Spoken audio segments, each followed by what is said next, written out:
नमस्कार। सुनो कहानी श्रृंखला के अंतर्गत प्रस्तुत है कहानी बिंदा, जिसकी लेखिका हैं महादेवी वर्मा जी। सफेद सी आंखों वाली उस दुर्बल, छोटी और अपने आप ही सिमटी सी बालिका पर दृष्टि डालकर मैंने सामने बैठे सज्जन को उनका भरा हुआ प्रवेश पत्र लौटाते हुए कहा, आपने आयु ठीक नहीं भरी है, ठीक कर दीजिए, नहीं तो पीछे कठिनाई पड़ेगी। नहीं, यह तो गत आषाढ़ में 14 की हो चुकी। सुनकर मैंने कुछ विस्मित भाव से अपनी उस भावी विद्यार्थिनी को अच्छी तरह देखा, जो 9 वर्षीय बालिका की सरल चंचलता से शून्य थी और 14 वर्षीय किशोरी के सलज्ज उत्साह से अपरिचित। उसकी माता के संबंध में मेरी जिज्ञासा स्वगत न रहकर स्पष्ट प्रश्न ही बन गई होगी, क्योंकि दूसरी ओर से कुछ कुंठित उत्तर मिला। मेरी दूसरी पत्नी है और आप तो जानती ही होंगी। और उनके वाक्य को अधसुना ही छोड़कर मेरा मन स्मृतियों की चित्रशाला में 2 युगों से अधिक समय की धूल के नीचे दबे बिंदा या बिंध्वेश्वरी के धुंधले चित्र पर उंगली रखकर कहने लगा, ज्ञात है, अवश्य ज्ञात है। बिंदा मेरी उस समय की बाल्य सखी थी जब मैंने जीवन और मृत्यु का अमिट अंतर नहीं जाना था। अपने नाना और दादी के स्वर्ग गमन की चर्चा सुनकर मैं बहुत गंभीर मुख और आश्वस्त भाव से घर भर को सूचना दे चुकी थी कि जब मेरा सिर कपड़े रखने की अलमारी को छूने लगेगा तब मैं निश्चय ही एक बार उनको देखने जाऊंगी। न मेरे इस पुण्य संकल्प का विरोध करने की किसी को इच्छा हुई और न मैंने एक बार मरकर कभी न लौट सकने का नियम जाना। ऐसी दशा में छोटे छोटे असमर्थ बच्चों को छोड़कर मर जाने वाली मां की कल्पना मेरी बुद्धि में कहाँ ठहरती। मेरा संसार का अनुभव भी बहुत संक्षिप्त सा था। अज्ञानावस्था से मेरा साथ देने वाली सफेद कुत्ती सीढ़ियों के नीचे वाली अंधेरी कोठरी में आंख मूंदे पड़े रहने वाले बच्चों की इतनी सतर्क पहरेदार हो उठती थी कि उसका गुर्राना मेरी सारी ममता भरी मैत्री पर पानी फेर देता था। भूरी पूसी भी अपने चूहे जैसे निस्सहाय बच्चों को तीखे पैने दांतों में ऐसी कोमलता से दबाकर कभी लाती कभी ले जाती थी कि उनके कहीं एक दांत भी न चुभ पाता था। ऊपर की छत के कोने पर कबूतरों का और बड़ी तस्वीर के पीछे गौरैया का जो घोंसला था, उसमें खुली हुई छोटी छोटी चोंचों और उनमें सावधानी से भरे जाते दानों और कीड़े मकोड़ों को भी मैं अनेक बार देख चुकी थी। बछिया को हटाते हुए रंभा रंभा कर घर भर को यह दुखद समाचार सुनाने वाली अपनी श्यामा गाय की व्याकुलता भी मुझसे छिपी न थी। एक बच्चे को कंधे से चिपकाए और एक की उंगली पकड़े हुए जो भिखारिन द्वार द्वार फिरती थी, वह भी तो बच्चों के लिए ही कुछ मांगती रहती थी। अतः मैंने निश्चित रूप से समझ लिया था कि संसार का सारा कारोबार बच्चों को खिलाने, पिलाने, सुलाने आदि के लिए ही हो रहा है और इस महत्वपूर्ण कर्तव्य में भूल न होने देने का काम मां नामधारी जीवों को सौंपा गया है। और बिंदा के भी तो मां थी, जिन्हें हम पंडिताइन चाची और बिंदा नई अम्मा कहते थे। वे अपनी गोरी मोटी देह को रंगीन साड़ी से सजे कसे चारपाई पर बैठकर फूले गाल और चिपटी सी नाक के दोनों ओर नीले कांच के बटन सी चमकती हुई आंखों से युक्त मोहन को तेल मलती रहती थीं।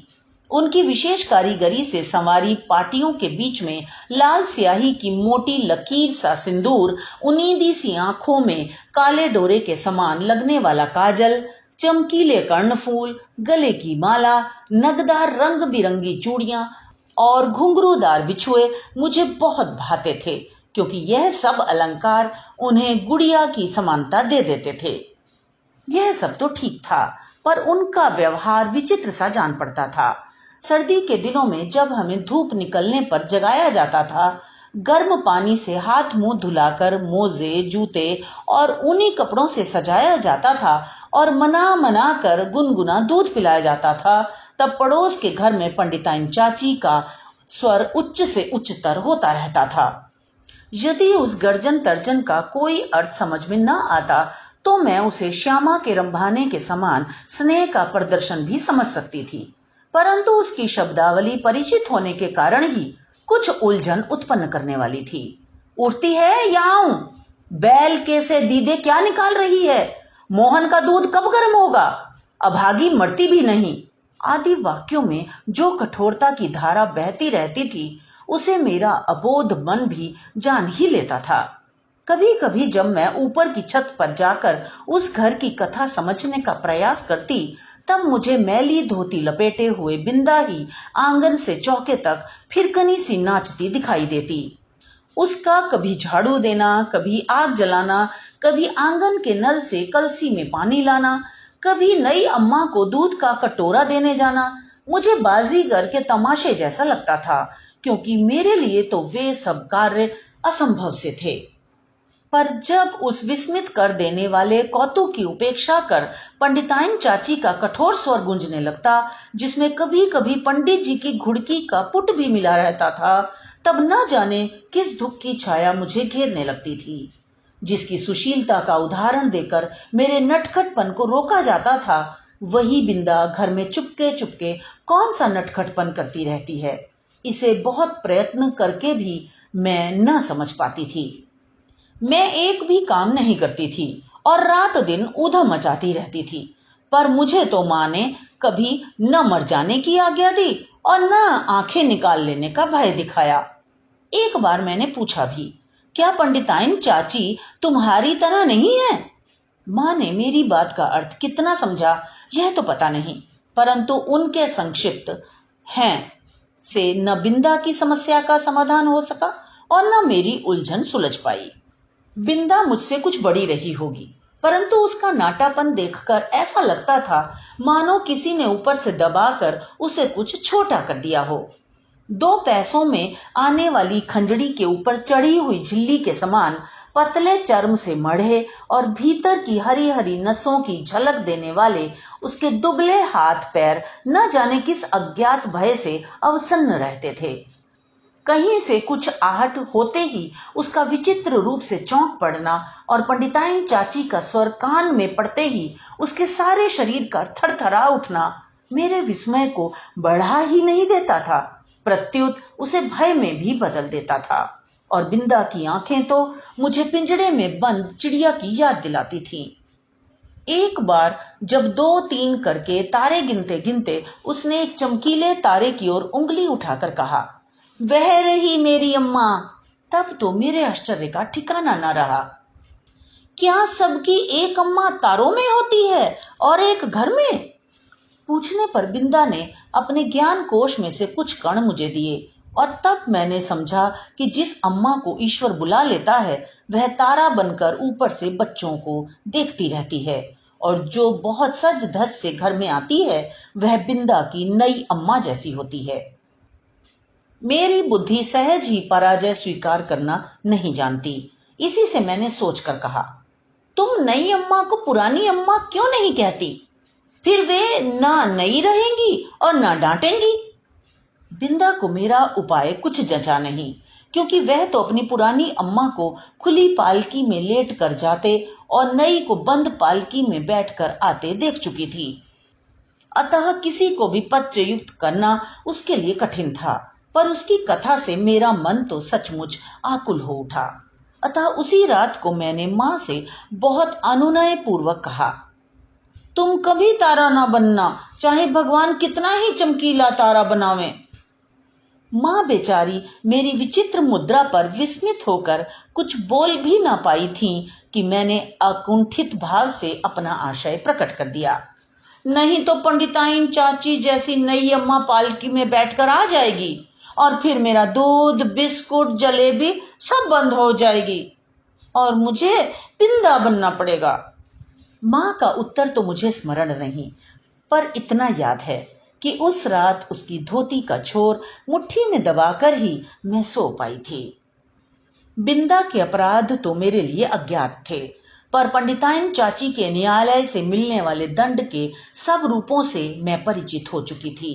गर्मी की दोपहर में मैंने बिंदा को आंगन की जलती धरती पर बार बार पैर उठाते और रखते हुए घंटों खड़े देखा था। चौके के खंभे से दिन दिन भर बंधा पाया था और भूख से मुरझाए मुख के साथ पहरों नई अम्मा और खटोले में सोते मोहन पर पंखा झलते देखा था।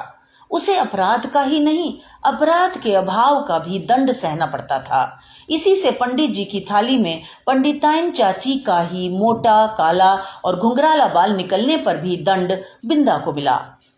उसके छोटे छोटे हाथों से धुल ना सकने वाले उलझे तेलहीन बाल भी अपने स्वाभाविक भूरेपन और कोमलता के कारण मुझे बड़े अच्छे लगते थे। जब पंडिताइन चाची की कैंची ने उन्हें कूड़े के ढेर पर बिखराकर उनके स्थान पर बिल्ली की काली धारियों जैसी रेखाओं से भर दिया तो मुझे रुलाई आने लगी।